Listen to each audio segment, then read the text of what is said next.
जय श्री कृष्णा। राधे राधे। आप सभी को आषाढ़ मास की योगिनी एकादशी की बहुत बहुत शुभकामनाएं। भगवान लक्ष्मी नारायण सदा ही आप पर अपनी कृपा बनाए रखें, आपकी सभी मनोकामनाएं पूरी करें, आपका एकादशी व्रत निर्विघ्न पूर्ण हो, इसी शुभकामना के साथ सुनते हैं एकादशी के दिन सुनी जाने वाली सभी कहानियां। सबसे पहले सुन लेते हैं योगिनी एकादशी व्रत कथा। बोलिए विष्णु भगवान की जय हो, लक्ष्मी माता की जय हो, एकादशी माता की जय हो। एक समय की बात है, अर्जुन और भगवान कृष्ण धर्म पर चर्चा कर रहे थे। भगवान कृष्ण अर्जुन से एकादशी व्रत के मतम में कह रहे थे, तब बीच में ही अर्जुन ने कहा, है त्रिलोकीनाथ, मैंने आपके मुख से जेठ मास के शुक्ल पक्ष की निर्जला एकादशी की कथा और उसकी महात्म को सुना। अब आप कृपा करके आषाढ़ मास के कृष्ण पक्ष की एकादशी के बारे में बताइए। इस एकादशी का क्या नाम है, इस एकादशी का क्या मतम में है, इस एकादशी का व्रत कैसे किया जाता है, इस दिन किस भगवान की पूजा की जाती है, सारी बातें मुझसे विस्तार से कहिए। तब भगवान कृष्ण ने कहा, है अर्जुन, आषाढ़ मास की कृष्ण पक्ष की एकादशी को योगिनी एकादशी के नाम से जाना जाता है। इस एकादशी का व्रत करने से सभी पाप नष्ट हो जाते हैं। योगिनी एकादशी का यह व्रत लोक में भोग और परलोक में मुक्ति देने वाला है। हे अर्जुन, योगिनी एकादशी तीनों लोकों में प्रसिद्ध है। इस एकादशी का व्रत करने से सभी पाप नष्ट हो जाते हैं। मैं तुमसे पुराणों में कही हुई एक कथा सुनाता हूँ, तुम ध्यान से सुनो। कुबेर नाम के एक राजा अलकापुरी नाम की नगरी में राज्य करते थे। कुबेर राजा बड़े शिव भक्त थे। उनका हेम माली नाम का एक यक्ष सेवक था जो पूजा के लिए रोज फूल लाया करता था। जब हेम माली पूजा के लिए फूल लाता, उसके बाद राजा कुबेर भगवान शिव की पूजा करते हैं। माली की विशालाक्षी नाम की एक सुंदर स्त्री थी। एक दिन की बात है, हे माली मानसरोवर से पुष्प लेकर आया, किंतु अपनी पत्नी को देखकर काम सख्त होने के कारण उसने पुष्पों को वहीं रख दिया और अपनी पत्नी के साथ रमण करने लगा। इसी भोग विलास में उसे दोपहर हो गई है। माली की राह देखते देखते जब दोपहर हो गई और राजा पूजा नहीं कर सके तो उन्हें बड़ा क्रोध आया और उन्होंने अपने सेवकों को आज्ञा दी कि तुम लोग जाओ और जाकर पता करो कि हे माली अभी तक पुष्प लेकर क्यों नहीं आया है। राजा की आज्ञा से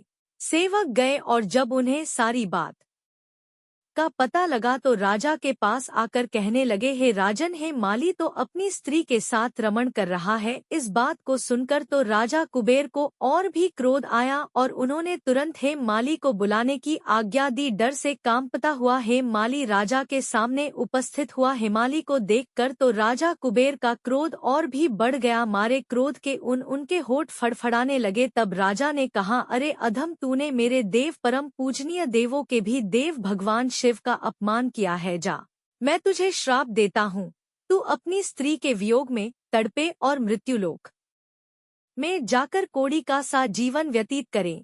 राजा कुबेर के श्राप से वह तुरंत ही स्वर्ग से पृथ्वी पर गिर गया और कोड़ी हो गया। उसकी पत्नी उससे बिछड़ गई। मृत्युलोक में आकर वह भयंकर कष्ट भोगने लगा, पर भगवान शिव की से उसकी बुद्धि मलिन नहीं हुई। उसे अपने पहले के जन्म की सारी बातें याद थी। अनेक कष्टों को भोगता हुआ और अपने पहले के जन्म के कुकर्मों को याद करता हुआ वह हिमालय पर्वत की ओर चलने लगा। चलते चलते मार्कंडे ऋषि के आश्रम में पहुंच गया। वह ऋषि बहुत वृद्ध थे और तपस्वी थे। मार्कंडे ऋषि दूसरे ब्रह्मा जी के समान प्रतीत हो रहे थे। उनका वह आश्रम भी ब्रह्मा जी की सभा के समान ही शोभ दे रहा था। ऋषि को देखकर माली ऋषि के सम्मुख गया, उन्हें प्रणाम करके उनके चरणों में गिर गया है। माली को ऐसी दयनीय दशा में देखकर मार्कंडे ऋषि को दया आ गई और उन्होंने कहा, अरे तू कौन है और तूने ऐसा कौन सा पाप किया है जिससे तू कोढ़ी हो गया और इतने भयानक कष्ट को भोग रहा है। महर्षि की बातें सुनकर हे माली ने कहा, है मुनि श्रेष्ठ, मैं राजा